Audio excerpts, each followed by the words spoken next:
নমস্কার বন্ধুরা, আপনাদের প্রত্যেককে স্বাগত জানাই আপনাদের চ্যানেল বর্তমান রাজনীতিতে। বন্ধুরা, আপনাদের প্রত্যেককে আমাদের এই ছোট্ট চ্যানেল বর্তমান রাজনীতির পক্ষ থেকে শুভ নবমীর আন্তরিক প্রীতি ও শুভেচ্ছা। আশা করছি আপনারা প্রত্যেকেই আপনাদের পুজো খুব ভালোভাবে কাটাচ্ছেন এবং সুস্থভাবে কাটাচ্ছেন। বন্ধুরা, আজকের প্রতিবেদনের শুরুতে আপনাদের কাছে আমার একটা অনুরোধ, আপনারা যারা যারা আমাদের এই প্রতিবেদনগুলো দেখেন তারা দয়া করে আমাদের এই চ্যানেলটিকে সাবস্ক্রাইব করে দেবেন। কারণ বন্ধুরা, আপনাদের একটা সাবস্ক্রাইব আমাকে প্রতিনিয়ত খবর পরিবেশন করতে অনেক অনুপ্রাণিত করে। তো বন্ধুরা, চলুন কথা না বাড়িয়ে শুরু করি আমাদের আজকের প্রতিবেদন। বন্ধুরা, আপনারা জানেন যে 2026 নির্বাচন, যে বিধানসভা নির্বাচন খুব কাছেই, এবং পশ্চিমবঙ্গের যে রাজনৈতিক দলগুলো রয়েছে তাদের মধ্যে শাসক দল রয়েছে মমতা ব্যানার্জি। এই মমতা ব্যানার্জি কিন্তু তৃণমূল কংগ্রেসের সুপ্রিমো, অর্থাৎ তৃণমূল কংগ্রেসের মুখ্যমন্ত্রীর মুখ কিন্তু এই মমতা ব্যানার্জি। এবং বিজেপির দিক থেকে যদি আপনি বলেন তাহলে নিশ্চিতভাবে আপনি বলতে পারবেন যে শুভেন্দু অধিকারী কিন্তু মুখ্যমন্ত্রীর মুখ।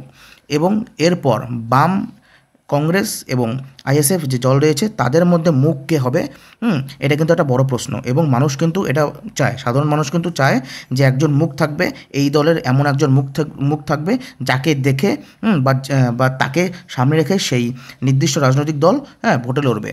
তা এমন অবস্থায় বামেদের আপনারা যদি বলেন যা বামপন্থী দলগুলোর কোনো মুখ হয় না, তারা একটা নীতি আদর্শের ওপর রাজনীতি করে, তারা রুজিরুটির পক্ষে রাজনীতি করে, তাদের কোনো ব্যক্তিকেন্দ্রিক দল নয়, দলের প্রত্যেকেই তাদের কাছে সম্পদ।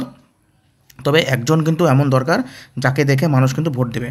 তো এই মুহূর্তে দাঁড়িয়ে বামেদের যদি কোনো মুখ হয়, তার মধ্যে প্রথম সারিতে কিন্তু রয়েছে কিন্তু মীনাক্ষী মুখার্জি, বিকাশ রঞ্জন ভট্টাচার্য, মোহাম্মদ সেলিম, সুজন চক্রবর্তী এরা। তবে আপনারা জানেন যে আইএসএফ পশ্চিমবঙ্গে যাদের শাখা সংগঠন এই মুহূর্তে খুব বৃদ্ধি পেয়েছে, এবং আইএসএফের যে চেয়ারম্যান নওশাদ সিদ্দিকী তারও কিন্তু জনপ্রিয়তা কিন্তু বর্তমানে কিন্তু তুঙ্গে। বন্ধুরা, তো সম্প্রতিকালে বলবো না, বিগত বেশ কয়েক মাস থেকেই আমরা বলবো যে নওশাদ সিদ্দিকী কিন্তু বারংবার বলেছেন যে তৃণমূল কংগ্রেস এবং বিজেপির বিরুদ্ধে যেই সমস্ত ধর্মনিরপেক্ষ দল লড়াই করবে তাদের সাথে কিন্তু নওশাদ সিদ্দিকীর আইএসএফ থাকবে।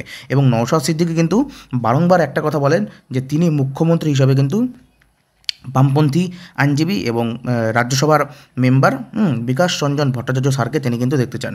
তিনি বারংবার বলেছেন যে তিনি বিকাশ রঞ্জন ভট্টাচার্যকে অনেক স্নেহ করেন, ভালোবাসেন, সম্মান করেন, এবং তার ঊর্ধ্বে গিয়েও তিনি কিন্তু চান যে বিকাশ রঞ্জন ভট্টাচার্য যেন মুখ্যমন্ত্রীর মুখ করা হয়। বন্ধুরা, এর থেকে স্পষ্ট বোঝা যাচ্ছে যে নওশাদ সিদ্দিকী কিন্তু একদম ভেবেচিন্তেই কিন্তু তিনি এই কথা বলেছেন। তাকে যখন প্রশ্ন করা হয়েছে তিনি কিন্তু বলেছেন যে এটা সম্মানের থেকেও নয়, আমি একদম রাজনৈতিকভাবে বলছি যে বিকাশ রঞ্জন ভট্টাচার্য যেন মুখ্যমন্ত্রী পদ হয়। বন্ধুরা, আপনারা জানেন যে মাঠে ময়দানে এবং আইনি লড়াইয়ে বিকাশ রঞ্জন ভট্টাচার্য কিন্তু মমতা ব্যানার্জিকে কিন্তু একদম কোণঠাসা করে দিয়েছে। আপনারা জানেন প্রত্যেকটা দুর্নীতি থেকে শুরু করে শাসক দলের যত অপশাসন, তার বিরুদ্ধে কিন্তু বিকাশ রঞ্জন ভট্টাচার্য কিন্তু আইনি পথে কিন্তু ব্যাপক সমস্যায় ফেলেছেন। এবং বিকাশ রঞ্জন ভট্টাচার্য পশ্চিমবঙ্গে একটা পরিচিত মুখ, এবং বামপন্থীদের হয়ে তিনি কিন্তু সর্বদা কিন্তু লড়াই আন্দোলন করেছেন। এর আগেও তার মেয়র হওয়ার অভিজ্ঞতা রয়েছে এবং নানা রকমভাবে তিনি কিন্তু লড়াই চালিয়েছেন।